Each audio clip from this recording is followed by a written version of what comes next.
Buenas tardes, Oscar López Batis, subdirector de riesgos estructurales del CENAPRED. Eh, Me queda más que agradecer que me hayan invitado a participar en esta plática o tratar de aportar algo en el tema de carsticidad, que debo de confesar, es la- estamos empezando a verlo, si no es que es la primera vez que lo vemos, y con una visión de ingeniería civil, de ingeniero civil, que es mi formación. Vamos a comentar o voy a comentar algunas, me pidieron que hablara sobre soluciones estructurales y medidas de remediación. Bien, la mayor parte de información la sacamos de publicaciones inglesas, chinas y españolas. Un colega, Juan José Gómez García, prácticamente hizo la recopilación de la misma y la adecuamos entre los dos. Y como resultado de ello, Osvaldo Contreras Reyes también, perdón que no haya puesto el nombre. eh, y como resultado de ello es esta presentación. Bien, empezamos por ver qué es la carticidad, pero este es un tema que ya vieron ampliamente los dos colegas, las tres presentaciones anteriores. Y yo voy a abocar a las amenazas o a los efectos que generan sobre los bienes. Y la presentación tiene la intención de ser muy gráfica, con el propósito de ver pues, qué efectos, que más que nada son obvios, ya los vieron en bastantes fotos, sobre todo del doctor Espinaza, cuáles son los efectos que generan las estructuras, ¿no? Y por ejemplo, algunos de ellos es, como ya vieron, lo que definen como sumideros y lo que definen también como dolinas, nos generan pues, potenciales comportamientos anómalos en edificación o bien potenciales comportamientos anómalos en vías de comunicación, los cuales se podrían atenuar, ¿no? Se podrían. Es, Como lo mencionaron los colegas en las presentaciones anteriores, los colapsos pueden ser totales y no totales, como este que está mostrado aquí, con algunas deformaciones, que sea lo más deseable que todos fueran como esto, que no sé si el término esté bien usado, pero le estamos llamando dolinas nosotros, donde se manifiesta la deformación, pero no colapsa totalmente, como si lo mostrábamos acá. Y lo ideal, si es que se va a manifestar un comportamiento anómalo desde el punto de vista de la prevención, sería que todos los problemas que se manifiestan por el fenómeno de la carsticidad fueran de este tipo, ¿no? Pero no es así. Bueno, eh, aunque ya mostraron algunos ejemplos, vamos a mostrar algunos más, sobre todo en el ámbito de la obra civil, en el ámbito de la edificación urbana, como este que está aquí. Es un caso interesante en España, en donde se manifiesta pues, ¿qué será? Es un socavón, yo le llevaría un socavón, pero según los términos que veníamos usando, puede ser, ¿esto cómo le llamaban? Un colapso, ¿no? Es un colapso, o sea, formalmente es un colapso, y aunque se nota en esta foto muy localizado, pues el estudio posterior del mismo proceso de generación de este socavón generó que los dueños de la edificación, y me imagino que la autoridad local, concluyeran o tomaran la decisión de demoler el edificio. De modo que para el dueño en su momento, si no lo tenía asegurado, pues constituían unas pérdidas económicas del orden de 5 millones de euros. Eh, Otros casos, este es en otras partes del planeta, Sudáfrica, la misma España, hay manifestaciones de comportamientos de suelo que estamos suponiendo, estamos poniendo aquí preferentemente kársticos, pero como ya lo mencionaron también los colegas anteriores, esto también se puede manifestar en otro tipo de suelos, pues. Pero a mi entender, lo que he observado, lo que escuché en las presentaciones anteriores, el caso del karst es que nos lleva en muchas ocasiones a una manifestación del fenómeno de manera abrupta, de modo que difícilmente podríamos tomar alguna medida preventiva. Una vez que ya tenemos la edificación o la obra ingenieril encima, aunque nos demos cuenta que estamos en una zona kárstica, si no tenemos la instrumentación y el monitoreo adecuado, pues nos puede sorprender de esta manera, ¿no? Otro, los anteriores eran ejemplos en edificación urbana. Este es un ejemplo en obra civil, muy actual para nosotros. En la presentación, que me imagino que se las harán llegar, en la parte inferior izquierda, en la mayoría de los casos, estamos poniendo la fuente donde sacamos las fotos y la información. Este es una, también un problema de formación de una oquedad de manera relativamente abrupta. Aquí la cuestión interesante en esta vía de comunicación ferroviaria es que está a ras de piso, digamos, tenemos un terraplén sobre el cual se colocan las vías y las vías de los sistemas ferroviarios, de la comunicación ferroviaria, son continuas, están soldadas de manera que hay continuidad en la vía. ¿Y eso qué le permite a la infraestructura? Bueno, que aunque haya un colapso relativamente pequeño en este caso, en esta zona, en la zona donde está la gente, eh, el, podríamos pensar que no hay una falla abrupta del sistema. Desde luego, sí, no está circulando el tren. Con esa ausencia de balasto y de durmientes y de terraplén mismo, si hacemos circular un tren, pues probablemente ahí hubiera un posible descarrilamiento del mismo. Pero en principio se tiene la infraestructura completa todavía. Y en principio, y así lo hicieron en este caso, se remedió. ¿Cómo se remedió? Bueno, pues inyectando concreto, inyectando o colocando material pétreo sobre todo, compactándolo adecuadamente y restituyendo el terraplén en esa zona pequeña, por cierto, en donde se manifestó este problema. Este es otro caso de España también, eh, en donde un canal de riego, presenta un problema de comportamiento.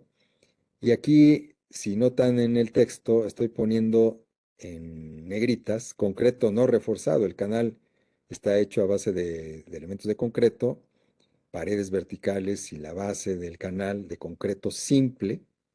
Generalmente así es. En muy pocas ocasiones, contadísimas ocasiones, es de concreto reforzado. ¿Y qué es el concreto reforzado? El que lleva las varillas, ¿no? Ahí pueden ver en los pedazos de concreto entre sí, los pedazos de concreto en los extremos que se pueden ver rotos, pues no hay varilla, es normal. Pero en una zona donde hay susceptibilidad de que se manifieste un problema como este de karst o como cualquier hundimiento en general, pues lo mejor es tener elementos de concreto reforzado. ¿Por qué no se hace así? Porque es costosísimo. El hacer elementos de concreto reforzado es costosísimo. Pero hay ocasiones en que no hay de otra.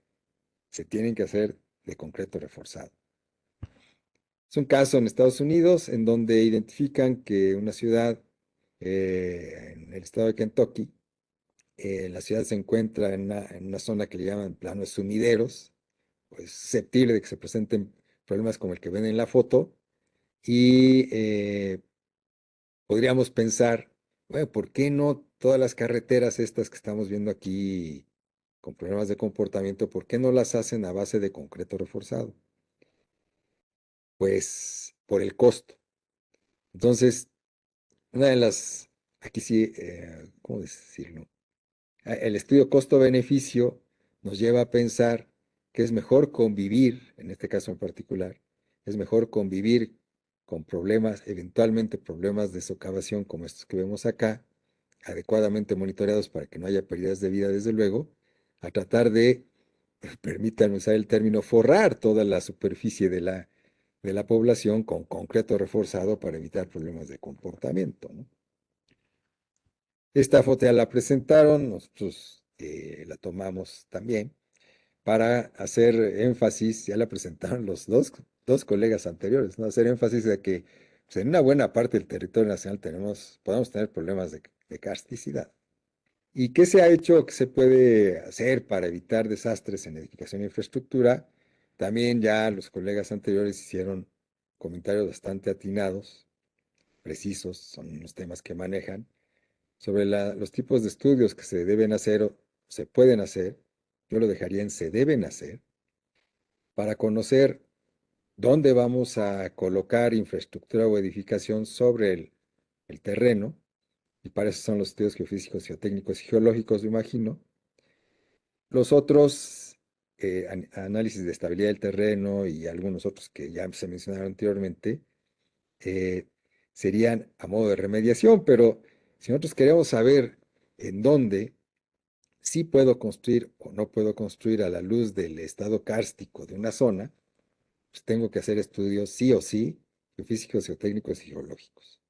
Ahora, si ya tengo un desarrollo habitacional o un desarrollo poblacional en una zona donde identificamos que hay alta susceptibilidad de tener problemas severos de carsticidad, pues no nos queda más que contemplar la primera de las opciones que están abajo, ¿no? Reubicación del inmueble o de la ruta, porque de lo que vamos a hablar más adelantito, hay métodos de remediación, entre ellos relleno, cimentaciones especializadas, mejoramiento del terreno y refuerzos estructurales. Pero debemos aceptar que esto es una especie de paliativo. En muchas ocasiones no sería una solución definitiva.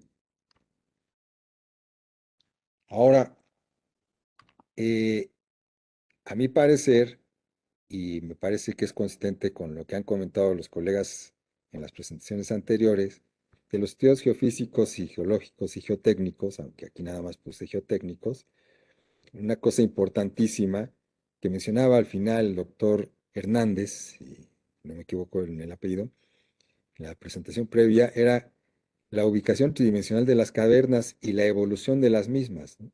Y también, pues, ver las condiciones del entorno, las condiciones hidrogeológicas de la misma. Y para ello, pues, hay cualquier cantidad de métodos.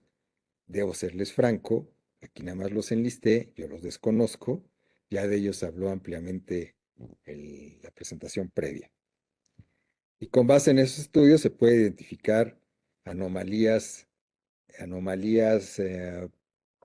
en la corteza terrestre o en la parte interior de la corteza que forman cavidades que pudieran generar la susceptibilidad de colapso y manifestarnos un problema en la parte superficial de la corteza donde vamos nosotros a colocar una vía de comunicación o infraestructura habitacional o infraestructura de cualquier tipo.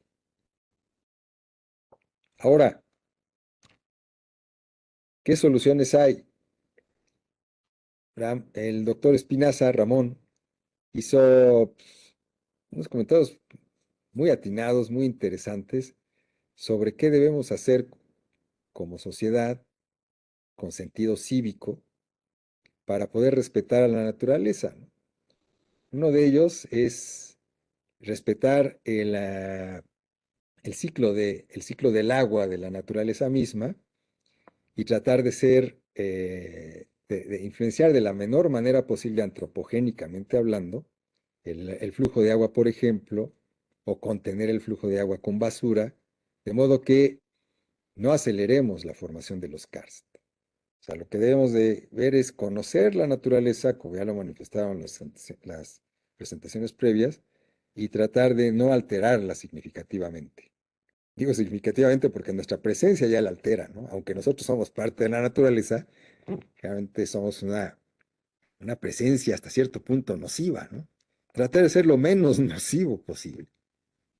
Ahora, otro tipo de soluciones ya en el ámbito de la ingeniería en general, ingeniería civil en particular, es la inyección de materiales ajenos, digamos, hay que ser, hay que decir las cosas por su nombre, la inyección de materiales ajenos a las formaciones rocosas originales.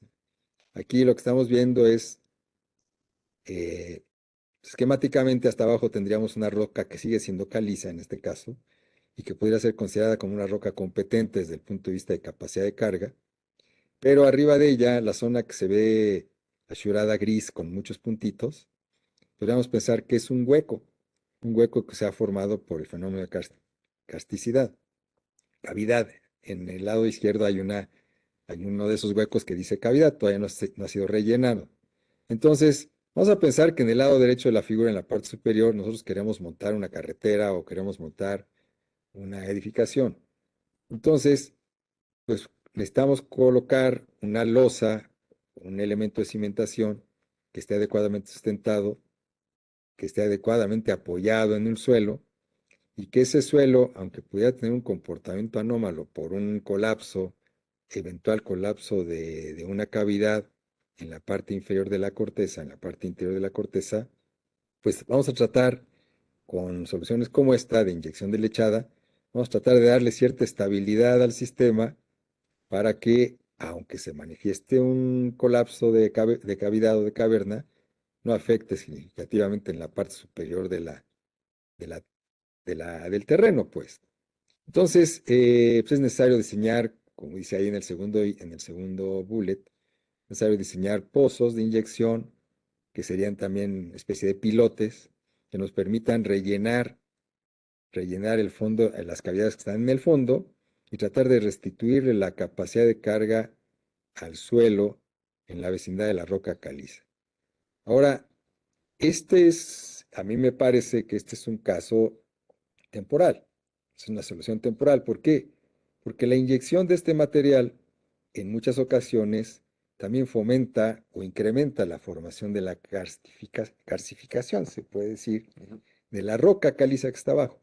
Entonces, estaríamos promoviendo tal vez generaciones de nuevas cuevas o de nuevas cavidades y estaríamos en un ciclo continuo de relleno, formación de cavidades o cavernas y con la necesidad nuevamente de rellenar excesivamente. Entonces, imaginémonos la cantidad de volumen de concreto de lechada que tendríamos que insertar en el terreno para tener en alguna vez el terreno completamente estable. Eso es realmente muy costoso. De manera gráfica, representamos de esta manera, tenemos las cavidades en la parte inferior, un suelo que le estamos colocando el nombre de suelo kárstico. En la parte superior también nos comentaba Ramón Espinaza que puede haber suelos diferentes a los kársticos que le estamos llamando nosotros, pero pues que se deformarán una vez que las cavernas colapsan, ¿no? Entonces, para evitar eso, uno de los procedimientos es la inyección y el relleno de las cavernas con un material preferentemente de concreto pobre podríamos pensar, pero finalmente es un material ajeno al suelo original. Y ya sobre de él colocar una losa de cimentación. Esto tiene ventajas, sí, incrementa la capacidad de carga del suelo, de luego, y básicamente es la ventaja más importante, pero la desventaja es si podríamos tener adecuadamente valor del volumen, los volúmenes son generalmente importantes, estos son volúmenes altos o grandes de lechada a inyectar, o grouting o concreto, como le queramos llamar, y eso relativamente, en realidad tiene un costo bastante elevado. Y como lo comenté hace un momento, este material ajeno al suelo original pudiera llegar a acelerar la formación de nuevas cavernas. Otra solución, este caso es cuando todavía no se manifiestan las cavernas. Aquí ya tendríamos nosotros un sumidero formado, lo que está ahí con asurados, pensemos que es un hueco que se formó, ya está formado, y lo que queremos hacer es rellenarlo con material competente que nos permita construir encima de él. Pues para eso, en la parte inferior de ese hueco, hay un tubito que se mete entre la roca y que en algunas referencias le llaman la garganta del sumidero, ¿no? Ramón Espinaza nos mostró que pues, hay una serie de ductos verticales, diagonales, por los cuales fluye el material, fluye el agua también dentro de las rocas y eso genera el incremento de o la continuidad de la conformación de huecos como este que estamos mostrando aquí. Entonces, una propuesta de relleno es esta que vemos acá, en donde se está colocando rocas grandes, cantos rodados y lechada de cemento con suelo en la parte inferior, eso para darle cierta impermeabilidad al tapón. Lo comentó Ramón, nosotros podemos colocar arena, vamos a pensar que no pusimos esa parte de cementada con lechada de cemento, entonces eso no impermeabilizaría adecuadamente este tapón, y entonces el agua que necesariamente va a existir generaría un flujo hacia la garganta del sumidero, y eso sería el cuento de nunca acabar, ¿no? Entonces, con el hecho de colocar en la parte inferior un material con un nivel importante, un grado importante de impermeabilidad, eso nos permite suponer que que las partes superiores de este terraplén invertido, si me permiten ese término, la grava arena gruesa, arena fina, y luego el relleno suelo compactado, va a tener suficiente estabilidad para después poder colocar sobre la superficie del terreno lo que querramos, asumiendo que podemos alcanzar capacidades de carga importantes. Otra solución, si se dan cuenta, esta es una solución usando básicamente pétreos y en alguna ocasión una lechada de cemento. Otra solución un poco más, eh, probablemente de un poco más costo, es se tiene el relleno de rocas en la garganta del sumidero y sobre de él se coloca una losa de concreto reforzado. La losa de concreto reforzado, repito, es concreto con acero de refuerzo, varillas, de modo que aunque haya movimientos diferenciales o hundimientos en la zona y se nos pudieran presentar algunos agrietamientos pequeños en la losa, estos agrietamientos no crezcan y no crecerán pues, debido al trabajo del acero de refuerzo conjuntamente con el concreto reforzado. Y sobre él se puede colocar el relleno, en este caso de arcilla limosa se está pensando, pero también podríamos pensar en rellenos como estos que están en la diapositiva previa. En este caso en particular, además, en la parte superior se estaría colocando una geomalla o un material plástico. Este tipo de materiales que serían continuos en toda la superficie de este relleno, lo que nos permite es aceptar cierta deformación en la parte interior del sumidero sin que se nos manifieste de manera abrupta esa deformación o un colapso en la parte superior del mismo. Otra cosa que debemos de ver aquí es que hay un perfil original del sumidero y con la finalidad de tener apoyado nuestro relleno de arcilla limosa y la losa de concreto en un material poco afectado por agrietamiento o un poco más competente, es que se hace lo que está definido ahí como un perfil de ingeniería. Se abre un poco más el sumidero para poder tener contacto con roca o suelo un poco más competente. Aquí lo importante, lo que quiero hacer énfasis, es el uso de la geomalla en la parte superior.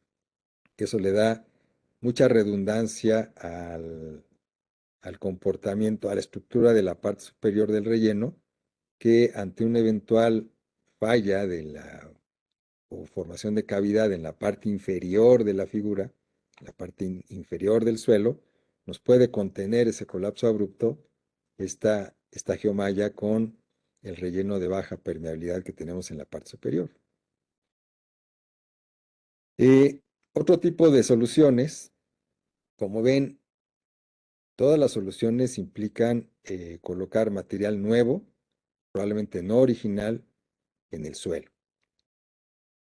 Otro tipo de soluciones son las cimentaciones especializadas, que es todavía colocar elementos más ajenos al suelo. Pero eso lo hacemos en las ciudades, en cualquier parte donde estamos colocando edificaciones. Lo que colocamos es una zapata, una losa de cimentación, que originalmente no estaba ahí, ¿no? Entonces es necesario. En este caso también podríamos partir del relleno de las oquedades y después colocar losas de concreto reforzado, relleno impermeable, y luego en la parte superior la losa de cimentación para la edificación, o bien una losa de cimentación para cualquier otro tipo de infraestructura que queramos colocar sobre el nivel del terreno.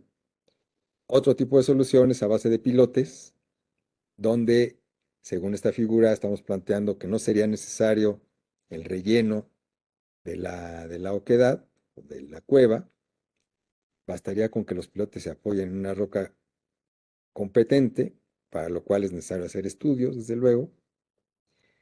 Y sobre los pilotes colocamos un sistema de losas, también de concreto reforzados, que nos permitan sobre de ella montar infraestructura o edificación.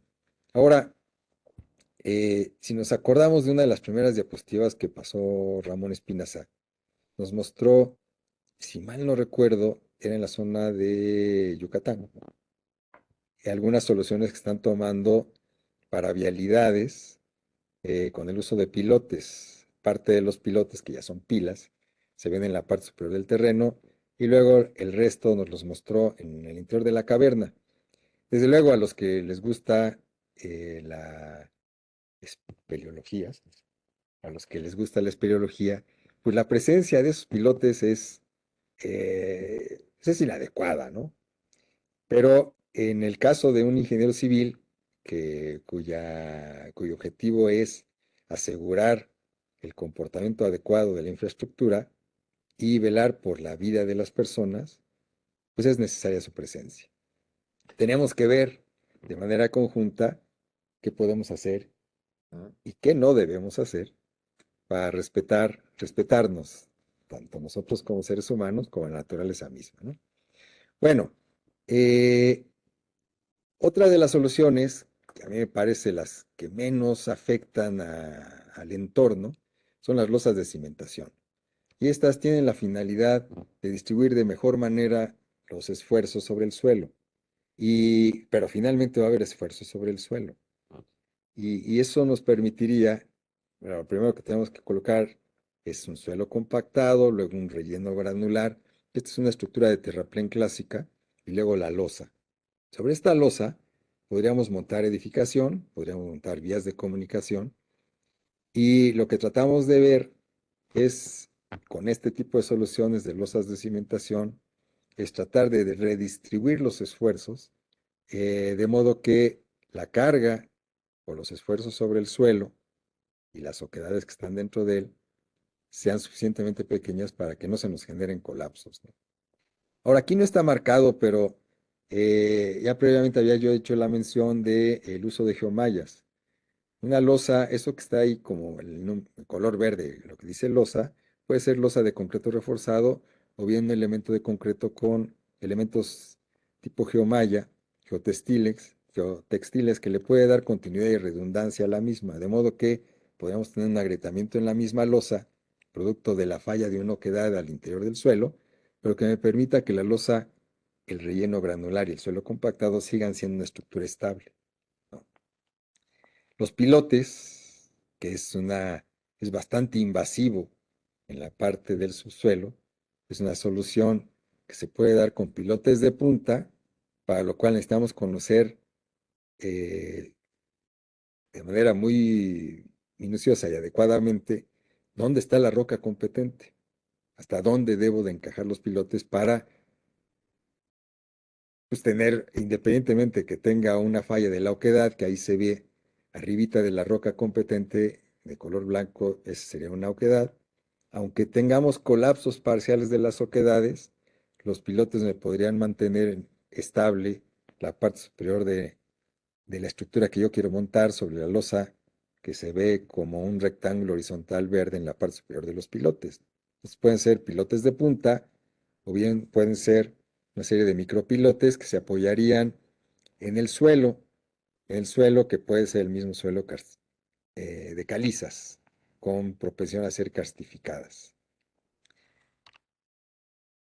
En el caso, ya lo mencioné anteriormente, pero lo repito, en el caso de líneas vitales o líneas extendidas, como son las carreteras, como son vías de ferrocarril, una de las soluciones más ocurridas es, sobre el nivel del terreno, montar un terraplén dentro del cual haya membranas de tensión, que en muchas ocasiones se usa productos como las geomallas, geotextiles o plásticos, que nos permiten tener eventualmente algún comportamiento susceptible de colapsar, que se colapse alguna de las cavidades, pero que no se manifieste de manera abrupta en la parte superior.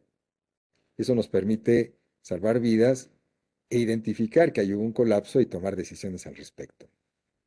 Otras de las soluciones que van de la mano con el uso de pilotes, por ejemplo, es lo que definen los ingleses en una norma, son los apoyos de sacrificio. Hay una norma para el diseño de infraestructura en zonas de suelos muy poco competentes, entre los que están incluidos los suelos karstificados o con facilidad de karstificarse. En este caso, nosotros regularmente diseñamos los puentes como están en el lado izquierdo, en donde entre apoyo y apoyo, ustedes ven los elementos horizontales con forma trapezoidal. Vamos a pensar que son como las ballenas que manejamos en los segundos pisos. Bueno, tradicionalmente los puentes o las vías de comunicación se diseñan de modo que esos trapecitos, trapezoides, están simplemente apoyados sobre los apoyos, simplemente colocados sobre los apoyos. De modo que entre trapecio y trapecio no hay una continuidad. Entonces, si uno de los apoyos, como está marcado ahí en la figura del lado izquierdo, tiene un problema de una oquedad abajo de ellos y colapsa o se hunde, pues toda la vialidad se pierde. ¿Por qué? Porque no hay una redundancia adecuada en la superestructura. La superestructura serían los elementos trapezoidales negros. Ahora, una solución es, desde el origen del diseño, contemplar el posible colapso de uno o dos apoyos y diseñar la superestructura de modo que, aunque se manifieste una falla de este tipo, la superestructura sea competente. Esas son soluciones que se han manejado en Europa y que en algunos casos en México también se han hecho. Otra es, si uno puede identificar, que me parece que es una cosa difícil, identificar el volumen de hueco, las dimensiones del hueco y el volumen del mismo, pues con base en ello diseñar la cimentación de los apoyos de la vía de comunicación en este caso, que eso está manifestándose en la figura del lado derecho en la parte inferior. Eso realmente es complicado, yo creo. A mí me parece más racional y parece que así lo han hecho al menos finos e ingleses, es suponer que uno o dos de los apoyos se puede colapsar y reforzar adecuadamente la superestructura, de modo que aún con la ausencia de estos apoyos, que aquí parecen como piramiditas, pueda mantenerse en pie. Algunos ejemplos en el ámbito mundial es, por ejemplo, el metro de Wuhan, ciudad muy famosa por aquella pandemia que sufrimos y que seguimos todavía con algunos residuos de la misma. En la figura del lado izquierdo se alcanza a ver una línea punteada roja que muestra en la zona que está marcada en la figura del lado derecho, en donde están mostradas las líneas del metro de la ciudad de Wuhan. Entonces, una buena parte del metro está sobre una zona de suelos con problemas de karst. Y pues obviamente, bueno, no obviamente, con el tiempo se manifestaron algunos problemas de comportamiento y las fotos que tengo aquí las sacamos de la referencia que está en la parte inferior. Nos muestran problemas en las líneas 3 y 6 del metro de esta ciudad, producto de un colapso de cavidades en el suelo kárstico. Ahora, ¿cómo lo resolvieron? Bueno, lo trataron de resolver con alguno de las soluciones que ya mencioné anteriormente, colocando drenes, son las líneas verticales que se ven aquí, ducto dren para inyección de relleno. Se coloca lo que está de color azul fuerte en la parte inferior, que dice zona de mejoramiento de suelo.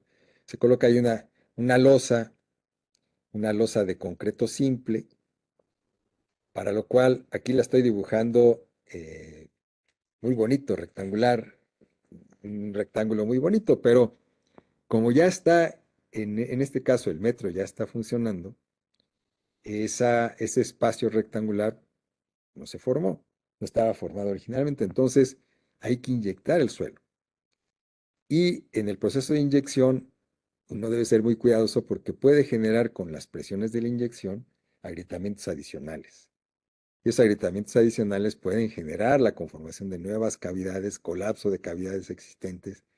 En fin, para hacer este tipo de, para usar este tipo de soluciones se requieren de estudios muy sofisticados y de mediciones también muy sofisticadas para no alterar, no empeorar la condición del suelo.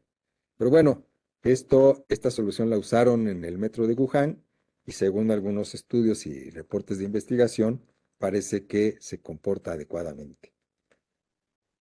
Otro caso también es en Inglaterra, en donde unas vías de comunicación, lo que le llaman ahí Ripon, se ha de pronunciar Ripon, ¿no? Y Derby S, estas vías de comunicación se usaron tanto el sistema de apoyos de sacrificio como el sistema de geomallas para evitar colapsos súbitos y para permitir que la infraestructura, en este caso de comunicación terrestre, siga en uso, pudiera seguir siendo usada, ¿no? En algunos otros ejemplos, en el caso de México, no tengo, no tengo casos documentados sobre, o no pudimos conseguir todavía casos documentados sobre remediaciones de este tipo. Y lo que muestro es, ya lo mostró el doctor Hernández, tenemos en el CENAPRED información como estas infografías en donde se habla del fenómeno eh, y quiero ser enfático en esto. Mm, Dejen regresar. En esta infografía, en la parte derecha, hay unas medidas preventivas. Estas medidas preventivas son las que están aquí ya mostradas de manera más fácil su visión. Y una de las cosas importantes que me parecen es lo que está hasta abajo, evitar el flujo de agua hacia la zona afectada. El, el- el manejo adecuado del agua en el caso de zonas karstificables, como en el caso de zonas con susceptibilidad de presentar problemas de laderas, es importantísimo. Ya Ramón hizo la mención de que eh, el sistema de tubificación de tubos que podemos pensar en la península de Yucatán, realmente también es usado como drenaje público. Eso, desde el punto de vista de esta recomendación que está al final, me parece que debemos tomarla muy, muy en cuenta para ver la posibilidad, no esté diciendo algo inadecuado, Ramón, de que tengamos de manera independiente el drenaje público de los, eh, los flujos de agua dentro del sistema de karst o del sistema de cavidades en la península de Yucatán y en donde sea. Pues esta última de las recomendaciones me parece de las más importantes y también es importante en el caso de hundimiento lento, donde nos pueden avisar el fenómeno, pues tratar de informar desde luego a la autoridad, a cuál autoridad, a la Protección Civil desde luego en primera instancia, y con base en ello y con base en las recomendaciones que ya nos den, evacuar el área afectada. Algunos otros casos de problemas que se han manifestado, que según vi en algún comentario del chat, me imagino que es en la península de Yucatán, donde ya ha habido algunos procedimientos de remediación. En el mismo Tren Maya, en el mismo proceso de construcción del Tren Maya, están usando algunos elementos de remediación o ingenieriles para soportar la infraestructura como los que he mencionado acá, pero digo, no tengo la información como para mostrarla en esta presentación. A eso me refería de que no tengo la información que me permita mostrarla, ¿no? En este caso, vemos infraestructura carretera afectada por una falla de una cavidad en un suelo kárstico. Este también lo presentó Ramón. El problema de San Isidro, las banderas, perdón, banderas va con mayúscula, la disculpa. San Isidro, las banderas, municipio Pantepec en Chiapas en 2003, en donde entiendo falla una cavidad, sobre la cavidad había suelo y sobre ese suelo había edificación. Eh, Voy a aprovechar que está Ramón aquí a mi lado. Yo quisiera preguntar si en este caso ya se sabía de la existencia del problema kárstico. La población está en una dolina, Ya, en una depresión kárstica rellena de suelo. Eh, lo que no se, lo que no había era la evidencia de que había una cavidad directamente abajo de la zona donde se construyó la población. Ya. Vamos a pensar, vamos a pensar que se pudo haber tenido el conocimiento de que había una cavidad que pudiera generar este problema. Bueno, tomando medidas muy aproximadas, pensamos, tenemos una dolina con unos diámetros o dimensiones de 30 a 50 metros de claro. Pues si nosotros quisiéramos colocar un elemento de concreto reforzado que me permite estabilizar esa zona y que aunque haya la falla de la cavidad y el siguiente pues, colapso del suelo y la conformación formal de la dolina, como lo vemos aquí, pues necesitaríamos una losa de concreto reforzado de esas dimensiones. Eso es costosísimo. Desde luego, la vida no tiene costo, ¿no? Pero si nosotros pudiéramos identificar zonas con potencial problema de cartificación como este, en el cual por alguna razón necesitamos colocar infraestructura habitacional o infraestructura vial o infraestructura de lo que sea, pues se tendría que hacer el análisis costo-beneficio de usar elementos de este tipo. Esta es una representación que aparece en una de las publicaciones del CENAPRED sobre el proceso de formación de esta dolina. Entonces sí, realmente sería muy costoso colocar un elemento de remediación tipo losa de concreto en estos claros de 3 a 50 metros.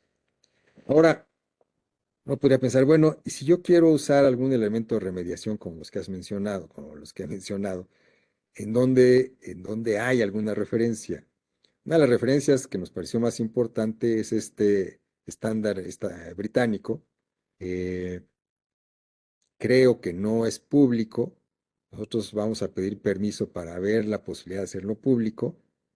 eh, y en ese estándar británico, en el capítulo 8, dan algunas recomendaciones sobre soluciones con suelo reforzado en terrenos de pobre capacidad, digámoslo de esa manera. Y específicamente en el subcapítulo 8.4, tratan el tema de zonas de suelos con potencial problema de carsticidad. Entonces hay algunas propuestas ingenieriles. Como ya vimos, muchas de ellas son invasivas, pero en muchas ocasiones tenemos que hacerlo así para, para mantener la vida de las personas. Lo primordial es la vida de las personas. Ahora, viéndolo de manera esquemática nuevamente, yo quiero plantear con ustedes un esquema básico de equilibrio de fuerzas y esfuerzos, y definiendo como esfuerzo el efecto de una carga sobre un área. Pues aquí en la figurita que está del lado izquierdo tenemos una edificación que monto sobre un suelo deformable y abajo tengo roca competente. Vamos a pensar Ciudad de México, ¿no? El suelo deformable es la zona del lago. Entonces, la edificación, su descarga sobre el suelo es tal que yo puedo ponerle unas zapatitas o una losa y con eso podría transmitirle al suelo un nivel de esfuerzo tan relativamente bajo que el suelo lo pueda soportar. No hay problema. Bien. Pero luego se me ocurre levantar una edificación de bastantes más niveles, con bastante más carga sobre el suelo, que probablemente el suelo no lo pueda soportar. Ok. Entonces, ¿qué tengo que hacer? Invadir el suelo. Aquí también estoy siendo invasivo. Estoy colocando pilotes hasta la capa competente. Eso lo hacemos en Ciudad de México. Esto lo estamos haciendo también en Yucatán. Lo estamos haciendo en zonas con la posibilidad del fenómeno de carsticidad. No hay diferencia. La diferencia es la, el tipo de suelo en el cual estamos siendo invasivos, ¿no? Ahora, viéndolo desde el punto de vista de una zona de suelo con posibilidad de que se formen oquedades y que esas oquedades vayan creciendo, en principio, si yo pienso en esta figura del lado derecho, donde tengo una edificación que estoy descargando, estoy desplantando o colocando sobre este suelo, permítame colocar, lo puse amarillo para diferenciarlo del suelo deformable, todo es deformable, ¿no? Pero no es el suelo deformable rojito que estoy poniendo en la figura de la izquierda, es un suelo en donde tiene altas posibilidades de ser castificable, que se formen oquedades como la que está mostrada ahí, ¿no? Pero en la condición de este momento, de esta figura, es competente para soportar la edificación que le quiero montar encima. Entonces, le coloco una losa de cimentación o una zapata, ¿no? No hay problema. Pero con el tiempo, bueno, producto de esa descarga, por un análisis de esfuerzos ahí en el espacio que está entre la edificación y la oquedad, se van a generar unos esfuerzos de tensión en esa parte. Con el tiempo, la oquedad, como nos comentó Ramón, sigue creciendo. Y entonces ese espacio entre la edificación y la oquedad se reduce. Y los esfuerzos de tensión, como están ahí arriba, son función directamente de la carga, de modo que si yo le cargo mucho, como ya lo mencionó Ramón también, pues puedo hacer fallar la oquedad. Puedo hacer fallar esa parte superior o techo de la oquedad. Y otra es, si yo reduzco el espesor de la oquedad, como ven ahí, el esfuerzo en tensión, de tensión, es inversamente proporcional a la dimensión de ese espacio entre la edificación y la oquedad. De modo que en la medida que yo vaya reduciendo ese T, los esfuerzos van a crecer y entonces va a fallar, que es lo que Ramón nos comentaba, ¿no?